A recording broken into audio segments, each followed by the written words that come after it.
বুধবার গাইবান্ধার সুন্দরগঞ্জে সেতুর হরিপুর প্রান্তে মাওলানা ভাসানী সেতুটির আনুষ্ঠানিক উদ্বোধন করেন স্থানীয় সরকার, পল্লী উন্নয়ন ও সমবায় এবং যুব ও ক্রীড়া মন্ত্রণালয়ের উপদেষ্টা আসিফ মাহমুদ সজীব ভূঁইয়া। আনুষ্ঠানিক উদ্বোধনের পর সেতুটি খুলে দেওয়া হয় দুই পাড়ের মানুষের জন্য। বর্ষা যখন যাইতো তখন মানুষের খুব একটা ভোগান্তির মধ্যে পড়ে যেত অনেক সময়। এখন এই ব্রিজটা হওয়ার কারণে আমাদের অনেকটা সুবিধা হয়ে গেছে। ব্যবসা বাণিজ্য, লাইনঘাট, চলাফেরা ইত্যাদি যত কিছু আছে সবার জন্য সুবিধা হবে। সম্প্রতি মন্ত্রণালয়ের নির্দেশে সেতুটির নাম মাওলানা ভাসানী সেতু করা হয়েছে। 1490 মিটার দৈর্ঘ্যের এই সেতুটি স্থানীয় সরকার প্রকৌশল অধিদপ্তর এলজিইডির নির্মিত দেশের প্রথম বৃহৎ সেতু। গাইবান্ধার সুন্দরগঞ্জ উপজেলার হরিপুর ও কুড়িগ্রামের চিলমারির মধ্যে সংযোগ স্থাপনের মাধ্যমে দুই জেলার মধ্যে সরাসরি সড়ক পথে যোগাযোগ সৃষ্টি হলো।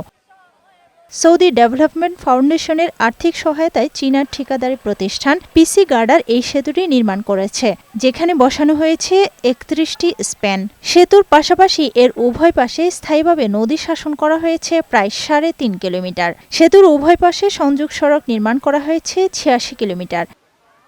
মাওলানা ভাসানী সেতুটি এখন গাইবান্ধা, কুড়িগ্রাম ছাড়াও আশেপাশের জেলার সাথে সড়ক পথে রাজধানীর সাথে যোগাযোগের সময় কমাবে প্রায় 100 কিলোমিটারের বেশি। অর্থনৈতিক উন্নয়ন ঘটবে দুই পাড়ে। উত্তরাঞ্চলে আরো নতুন নতুন বিনিয়োগ আসবে, শিল্প কারখানা গড়ে উঠবে, কর্মসংস্থান বৃদ্ধি পাবে এবং সামগ্রিক অর্থনীতি আরো গতিশীল হবে। 2014 সালের 26 জানুয়ারি সেতুটির কাজের ফলক উন্মোচন করা হয়, কিন্তু এর নির্মাণ কাজ শুরু হয় 2021 সালে। নির্মাণ ব্যয় হয় 730 কোটি 85 লাখ টাকা।